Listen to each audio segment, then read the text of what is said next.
Atlanta Real Estate Nation, and welcome to the one and only Atlanta Real Estate Podcast. We're bringing you the insider tips, tricks, and secrets to buying, selling, or investing in Metro Atlanta. Are you ready? Let's go! All right, let's go. Let's go. Let's go. I love that little bumper. It just gets me going. Energetic. How about you guys? Yeah, I feel like Where'd you get it? I feel like I should stand up and do some. Maybe you should stand up. Yeah. Do Stretch. some Stretch. aerobic squats or Why don't something. you? You know what I'm saying? It's some entertainment for our viewers. Yeah, that's right. The 5 people that watch us on YouTube, they don't need to see my exercise regimen. Just make it fun. Come on. Yeah, okay. No All peer right. pressure. Let's do it. Oh, there you go. Yeah, there we go. That's where those muscles come from. Morning exercises. All right, I'm here with my co-hosts, Oleg Gaidman and Brad Martin. How are you guys doing today? Fantastic. Awesome. Couldn't be better. Good. Well, this is episode 11. This is going to be a short one, I think, but I think this will be a good one for people. We're going to talk about time-saving hacks for Atlanta home buyers and how to spot an HGTV project gone wrong. Ooh, sounds like an interesting topic. Yeah. You got brother versus brother, man. They're making $1 million a year teaching people how to tile their own kitchen, and sometimes it just doesn't go so well. You know what I'm saying? Yeah. Yeah. Have you seen any crazy HGTV projects gone wrong in any of the houses you've shown recently? Usually it comes down to small things that the seller thinks can be masked. Yes. Yeah. An example on one of the properties was when they created an extra outlet in the kitchen for the microwave. There was no outlet, so it was hooked up directly to the wires from the wall. Just direct connect. Oh, wow. So no plug. No plug. Yeah, that's not code. That's definitely not code or safe. Yeah, no doubt. What about you, Brad? Yeah, I had one recently that they put some floors in, and they did a great job on the floors. Okay. But the problem was transition strips. Oh, yeah. That's What a big happened one. Transition strips. Yeah, what happened? From floor to floor? Well, not securely secured to the floor, and when you stepped over them, a lot of noise. So just a combination of not professionally done. That's a big one, I find. And a lot of people, they can do the snap-in hardwood floors, Yeah. right? And then they don't know what to do when they get near the walls or That's in right. between a room or something, Right. or where you go to carpet. It's the little things, right? It is the little things. What's funny is today, the kind of tile that goes in today, people like the kind of the 3/8 joints or the 16th inch, kind of a smaller joint. And I was in a house one time, and the joints, in order for him to kind of stay with the grid pattern, something was going on. He was too lazy to cut the extra little piece of tile that would go up next to the wall. And so it was like an inch worth of grout away from the base, the base trim, Wow. Yeah, so those are the kinds of things that you want to spot and figure out if you what to look for. Another big one, what I've seen on outside exterior windows, some people use caulk, and the window frame is deteriorating. Yes. If I can say that word. And you can see where they caulked the whole thing, and it's not even straight. So you touch it, and it's almost mushing through. That's right. That's definitely... I've got another one where Chip fix. it's a wood rot, right? Yeah. In a window or something, and they take a screwdriver and they dig out all the wood rot. Right. And then instead of using like Bondo or something that should go in there and be sanded down and painted so you don't really notice that there's been a patch, they fill it with caulk. Yeah. And there's There you go. big glob of caulk.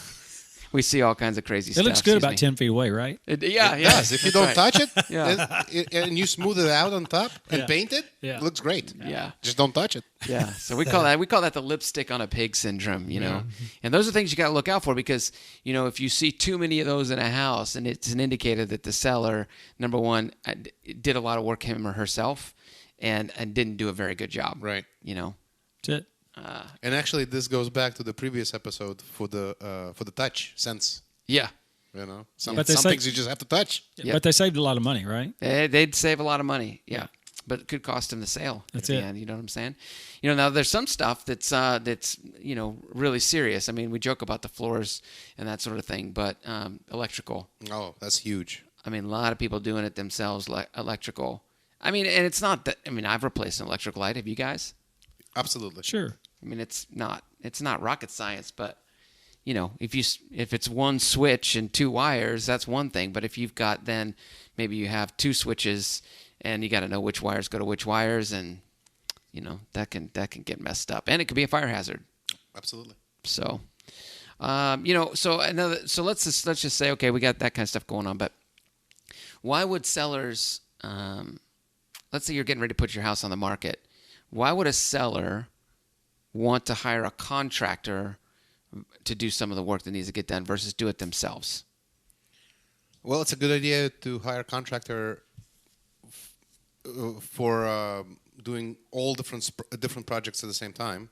Let's say you know how to paint, but you still have outlets and lighting that needs to be changed, and this and that and the other. So you can get a contractor that will come in and over a course of a day or two fix it all for you. Versus if you're doing it individually, it might take much longer time. You're going to save some money, but after it sells, you might have to invest the same amount of money to fix what you just completed. That's what I was going to say. That's right there. You fix it yourself, then you have someone who put a contractor on your home, do the inspection, and then it comes back with what you've already done, has to be redone by a contractor the correct way. Exactly. So you're paying twice. That's yeah. it. And I think from a liability standpoint, if a seller goes in and does some stuff that they don't have an expertise at, like let's say electrical work or gas, plumbing, things of that nature, and there's a problem after the house sells, certainly that buyer could come back and sue the seller for either lack of disclosure or for doing work without a permit, right? I mean, and a lot of people don't know this, but in the state of Georgia, there is a law that says if you're going to have certain work done on your house, you need to use a licensed general contractor to do that work. A seller can do their own work on their own house. That's not prohibited to the best of my knowledge. However, but if you're preparing that house to be sold, well, that's a different story altogether. You should definitely hire somebody who's got insurance and that you can is going to do a quality job. And if they don't do a quality job, you've released at least some of the liability from yourself. I wonder if there's a statute of limitations on something like that. Yeah, I don't know. That's interesting to look into it. Yeah, it would. You should do that. Okay. Let us. Brad, go ahead. And we'll follow up with you, Oleg, on the next that's pod. That's right. Statute of limitations. All right, and we wanted to kind of so we want to spend a little bit of time on that. We wanted to then hit some time-saving hacks for buyers, some things that you can do to really save you some time as you look for a house. And Brad, you had a couple really good tips there. What do you got? Well, there's several. Main thing would be that I really try to get my clients to do is drive-bys. And number two is auto search. But we set our clients up with an auto search on a dollar amount that they're looking to spend, top level, the area they're looking to live in, possibly schools they're looking to be in. And then once they see prospective areas, ride by. Go through the community, do a ride through the community. And a lot of times, if you've got about 10 houses that you want to look at, about 5 of them will come off your list. Sure. So therefore, and it's not about our time as a realtor. It's about your time as our client. And we want your time to be used wisely. Yeah, I mean, when you're looking for a house, a realtor is a very good person to have on your side. But at the same time, there's some homework involved. And in my opinion, it's driving around looking at potential neighborhoods as they come up for sale. And you mentioned the direct feed from the MLS, the searches that we set up. I mean, if they want master on main, if they want basement, if they want crawl space, I mean, you name it, there's tens of thousands of combinations that we can punch in on the MLS to get a direct feed search. You don't have to spend hours and hours and hours on Zillow. I mean, a lot of people do it, but you don't have to. And that's a big time-saving hack. And you can trust that the criteria you are putting in, you're going to get those houses back. So for example, if you wanted a half-acre lot and you didn't want anything less than a half an acre, Zillow can't set up that search for you, but your local agent can for sure. Well, the other thing to jump in here is just learning your client. As a realtor, eyes and ears always open. So therefore, when I take a client out to look at homes, if we pull up to the community, walk up to the house, and immediately realize it's not the house for them, I almost look at it as a shame on myself. Because if I know what my client is looking for, and they're asking me to set up several homes for them to look at, me doing my homework by looking at each one of them before we actually schedule an appointment, making sure it truly does have all the criteria that they need. Then if I need to bring it to their attention that, hey, you know, this house on 123 Street doesn't have a room for a pool in the back that you're wanting to install. You know, that's X'd off the list. So it just helps them with their time, and it just keeps reminding them how much I'm working for them. You can also get the disclosures are online now. So seller's property disclosures, your agent, at least in the Metro Atlanta marketplace, a lot of listing agents will put the disclosures up there for the listing or a buyer's agent to grab and send to their client ahead of time. And so, like if hardy plank siding is a big deal for somebody, and they don't want a house that doesn't have hardy plank siding, well, we can obviously set that up as a search on FMLS as well in a custom search, but we can also see in the disclosure whether it's hardy plank or not. Right? That's it. Yeah, that will eliminate a lot of houses. Yeah, and of the outside of the property disclosure, it also the other disclosure would be HOA disclosure. A lot of communities these days are in HOAs. So whether or not whatever the HOA fees are, what the community offers, whereas some people don't want to live in an HOA. So if you can determine up front whether or not the home's in an HOA at all. Crime stats would be one. Oh, like how big are schools? Huge. Well, especially for families with children.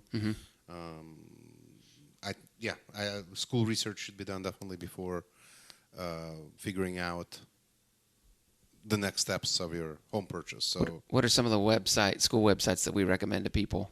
School Digger is one of the bigger ones, and the other one is GreatSchools.net. Great Schools. Yeah. Yep. And then you can get a lot of information off the local county school website. So in Georgia, if you're relocating to Georgia, some of you and you have municipal school systems that are based on each town. So when I was in Northeast Ohio, you know, let's say the city of Rocky River had a school system, the city of Bay Village had its own school system, and the school system was funded by the city. That doesn't happen as much in Georgia. Most of the schools are county systems. Now, there is a city of Marietta school system, and, you know, over in Gwinnett County, it's Buford City Schools. So there are some city school systems around. They tend to be the larger towns or cities and a little bit more established. But most of the school systems here are county. And so if you want to live in East Cobb, well, in East Cobb, you got Kell, Sprayberry, Wheeler, Pope Laster, and Walton, right? And if you wanted to live, so you got to kind of know the geography of the schools that you want to be in. So, and when people say the Walton School District, it's not really the Walton School District, it's the Cobb County School System. Right. But Walton is part of it. Well, because depends on high schools. I mean, a lot of people look at high schools, but really middle schools and elementary schools, depending on the age of your children, that also makes a huge difference as well. But with that said, East Cobb school systems are great. All the schools in East Cobb are definitely wonderful. A lot of schools in West Cobb are also great. But what I suggest sometimes is make sure that the elementary or middle school is also what you're looking for, and you know, for your children. And I find too with a home buyer that they say, well, I got to be in this certain school. I want to be in this school district because it's ranked in the top 10 of the state of Ohio, right? But they may not be able to afford to live in that school system, but they can afford to live in a really good elementary school, even a good elementary and middle. So they've got coverage for grades 1 through 8, or kindergarten through 8. So you got 8 years covered, and typically then in 8 years you can afford to make the leap over to the high school if it's once you've got 8 years of work experience or whatever it is, right? So you may not be able to afford the high school right now, but you can definitely afford to live in that middle school. That's exactly right. Elementary school. Yep. So, whoa, wow, Mr. Sound You did Effects good. over there. Yeah, we did good Now, today. it actually came accidentally, but Yeah, works well. awesome. Okay, so any other time-saving hacks that we can think of for our listeners before we head out? This was a short one, guys. We promised you it'd be a short one, 15, 20 minutes, and we're going to be out the door. So what else you guys got? I think we covered the hot topics of the time-saving and HGTV makeovers. Just make sure it's not mediocre, because a lot of that work is mediocre at best. Yeah. So just make sure to touch it, and then if it smells and doesn't look right, then it's not right. Well, yeah, exactly. And I think that's, it's important for our listeners to find agents that have their back, right? That they've got that support, that experience behind them to be able to point things out to somebody who might miss it. And so it's important, guys. I mean, as you go and you choose an agent to work with, that you choose somebody that's reliable and trusted and has experience and cares more about you than they do the sale, right? Absolutely. It's a big deal. Absolutely. Okay, well, that's it. We're out. I hope you all have a great one. And please jump over on to iTunes if you like what you hear and give us a review. It helps more people find us. And I think that's all for now. We'll see you later. Take it easy, See you guys. later. Bye.